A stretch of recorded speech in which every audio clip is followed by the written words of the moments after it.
Berteduh di hati Tuhan. Kekuatan firman Tuhan. Mari saudaraku, kita membaca firman Tuhan dan merenungkannya dari Kisah Para Rasul pasalnya yang ke-13. Fokus perenungan kita terambil di ayat yang ke-48 dan 49. Mendengar itu bergembiralah semua orang yang tidak mengenal Allah, dan mereka memuliakan firman Tuhan. Dan semua orang yang ditentukan Allah untuk hidup yang kekal menjadi percaya. Lalu firman Tuhan disiarkan di seluruh daerah itu. Saudaraku yang terkasih di dalam Tuhan, kita akan merenungkan, belajar tentang kekuatan firman Tuhan pada hari ini. Jika jemaat Tuhan dapat kuat bertahan menghadapi segala penganiayaan karena kekuatan doa. Hari ini kita belajar bagaimana pelayanan Paulus dan Barnabas di dalam memberitakan Injil. Kita melihat bagaimana kekuatan firman Tuhan itu begitu dahsyat. Saudaraku, kita akan melihat di dalam pemberitaan firman Tuhan. Karena di dalam seluruh pelayanan Paulus dan Barnabas, fokusnya bukan pada dirinya, saudara. Bukan pada kehebatan dirinya sebagai rasul yang memberitakan firman Tuhan, bukan. Tetapi kepada kedahsyatan firman Tuhan itu sendiri. Bagaimana Roh Kudus bekerja di dalam firman Tuhan. Menggerakkan hati banyak orang yang tidak mengenal Tuhan menjadi percaya kepada Tuhan. Karena mereka mendengar firman Tuhan. Saudara, jangan melalaikan firman Tuhan. Karena firman Tuhanlah yang membuat kita mengerti Injil. Firman Tuhan yang membuat kita mengenal Kristus. Dan firman Tuhan yang akan dipakai oleh Allah.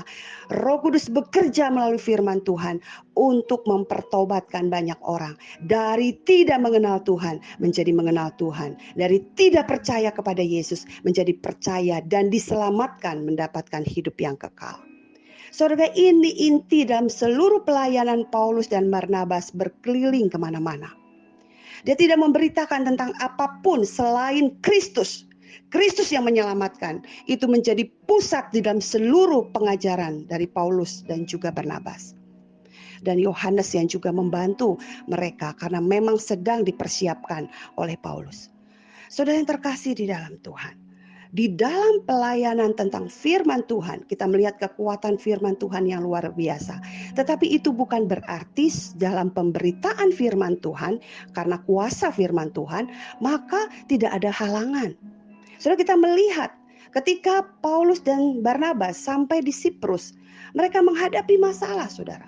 Ketika sampai di Siprus, lalu mereka sampai ke Pulau Patmos, lalu di sana mereka menemukan ada seorang gubernur di pulau itu yang begitu cerdas, yaitu Sergius Paulus, yang begitu rindu untuk belajar firman Tuhan. Dan Paulus mengajarkan kepadanya. Tetapi saudara, di saat yang sama ada nabi palsu, ada seorang penyihir, saudara, yang bernama Bar Yesus atau Elimas di dalam bahasa Yunani. Dia berusaha menghalang-halangi supaya iman daripada gubernur ini dibelokkan. Tapi saudara, apa yang terjadi? Gubernur ini justru tidak goyah imannya. Tetapi yang terjadi, gubernur ini malah percaya kepada Tuhan dan takjub. Dan apa yang terjadi dengan Bar Yesus penyihir itu? Paulus dengan tegas mengatakan, engkau iblis, saudara. Lalu setelah itu terjadi seperti apa yang dikatakan oleh Paulus. Paulus melakukan hal yang luar biasa. Bagaimana Bar Yesus akhirnya menjadi buta. Seperti apa yang dikatakan oleh Paulus. Oh, saudaraku, melihat kondisi ini, gubernur itu menjadi takjub.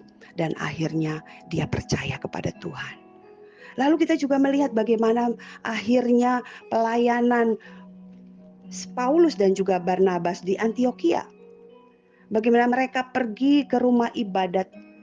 Mereka juga di sana, saudaraku, mereka mengabarkan tentang firman Tuhan kepada orang-orang yang ada di dalam rumah ibadat yang biasa dilakukan oleh orang-orang Yahudi. Yang mereka mengatakan mereka orang yang takut akan Tuhan, saudara. Tapi mereka masih belum mengenal Mesias, belum mengenal Juru Selamat. Dan dengan berani, dengan kuasa Roh Kudus, saudara, kalau kita melihat bagaimana pelayanan Paulus dan Silas, itu dipimpin Roh Kudus yang suruh kemana mereka akan pergi melayani. Dan mereka taat kepada pimpinan Roh Kudus. Mereka memberitakan sama, tidak ada pemberitaan yang lain, yaitu hanya berita tentang Kristus yang menjadi Juru Selamat. Dan apa yang terjadi, saudaraku, kuasa firman Tuhan begitu dahsyat. Roh Kudus bekerja, bagaimana banyak orang-orang Yahudi, bahkan mereka yang dulunya penganut agama Yahudi, mereka percaya kepada Yesus. Mereka mengikuti Paulus dan juga Barnabas. Saudaraku, ketika melihat hal yang luar biasa ini terjadi, saudaraku, bahkan pada sabat berikutnya, wah, banyak orang yang semakin banyak lagi berkumpul di rumah ibadat mau mendengarkan firman Tuhan. Mereka antusias, gairah mendengar firman. Tetapi di saat yang sama, ada orang-orang Yahudi yang iri hati kepada mereka. Karena mereka melihatnya dari kuasa manusia. Tetapi Paulus dan Barnabas tidak menggunakan kuasa manusia di dalam melayani Tuhan. Dia memakai kuasa Tuhan dan firman-Nya. Halangan terjadi. Mereka berusaha menghasut, saudara. Mereka menghalang-halangi, membelokkan segala sesuatu yang benar.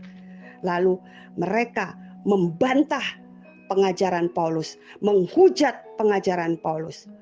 Tetapi Paulus tidak berhenti, dia terus beritakan firman. Bahkan dia katakan, kalau engkau menolak, justru ini adalah terang bagi bangsa-bangsa lain, supaya mereka mengenal Tuhan seperti yang sudah dinubuatkan di dalam perjanjian lama. Oh, saudara, luar biasa Paulus. Dan akhir yang terjadi justru, wah, makin banyak orang yang tidak mengenal Tuhan menjadi percaya, saudaraku. Dan kita melihat mereka makin memuliakan firman Tuhan. Itu kekuatan firman Tuhan dahsyat, saudara. Dan mereka yang sudah ditentukan oleh Tuhan untuk hidup yang kekal, mereka semua percaya. Saudara, ini perhatikan baik-baik. Ketika seseorang boleh mengenal Tuhan, percaya kepada Tuhan Yesus, itu adalah karena dia sudah ditentukan dari semula untuk mendapatkan hidup yang kekal. Bukan jasa Paulus dan Barnabas, bukan karena diri mereka sendiri, tetapi karena mereka sudah dipilih oleh Tuhan dan sudah ditetapkan oleh Tuhan. Saudara, berita Injil, pekabaran Injil menjadi satu sinergi yang sangat kuat. Bagaimana seorang yang mengabarkan Injil berarti dia sedang menjalankan kehendak Tuhan untuk memperlihatkan siapa orang yang sudah dipilih dan siapa orang yang tidak terpilih. Maka jikalau kita boleh percaya kepada Yesus, itu karena Tuhan yang sudah memilih kita. Pantasnya, seharusnya kita tidak dapat percaya kepada Tuhan. Kita melihat banyak orang yang sudah dengar berita Injil, bahkan mereka sudah melihat mujizat, tetapi mereka tetap tidak percaya. Bahkan yang mereka lakukan, mereka semakin marah, semakin melawan dan memberontak, semakin menghujat. Tapi justru saudara akan terlihat siapa orang yang ditentukan untuk hidup yang kekal dan yang lainnya tidak. Saudara, kita melihat di sini. Dan apa yang terjadi setelah itu? Firman Tuhan tersiar di seluruh daerah itu. Lalu tantangan tidak pernah berhenti, saudara. Setelah itu mereka mulai menghasut perempuan-perempuan yang takut kepada Tuhan. Bahkan pembesar-pembesar, mereka mulai menghasut mereka, memfitnah Paulus dan Barnabas. Sehingga akhirnya mereka sampai menganiaya Paulus dan Barnabas. Dan mereka mengusir Barnabas dan Paulus dari Antiokhia. Apa yang mereka lakukan? Mereka pergi, saudara. Dan apa yang terjadi? Mereka pergi ke Ikonium, Listra, Derbe, yang akan kita renungkan besok. Bagaimana pekerjaan Tuhan tidak pernah bisa dihalangi oleh siapapun. Dan apa yang terjadi dengan orang-orang percaya yang ditinggalkan oleh Paulus dan Barnabas? Apakah mereka menjadi hilang? Tidak, saudara. Bahkan dikatakan mereka semakin penuh dengan sukacita dan mereka penuh dengan Roh Kudus. Maka saudara, ada tidak adanya Paulus dan Barnabas, jemaat Tuhan yang sungguh-sungguh sudah berjumpa dengan Kristus, dia tetap bersuka cita. Dia tetap saudara mengalami kuasa Roh Kudus dalam hidupnya. Mari saudaraku, kita mau menjadi jemaat Tuhan yang sungguh-sungguh tidak tergoncangkan dengan kondisi, tidak tergoncangkan dengan tantangan-tantangan besar dalam hidup kita. Kenapa? Karena kita sungguh-sungguh mengalami kekuatan firman Tuhan. Maka saudara, jikalau kita seringkali merasa bosan dengan firman, kita harus bertobat hari ini. Jikalau kita tidak menghormati firman, kita meremehkan firman Tuhan setiap hari, mari kita bertobat.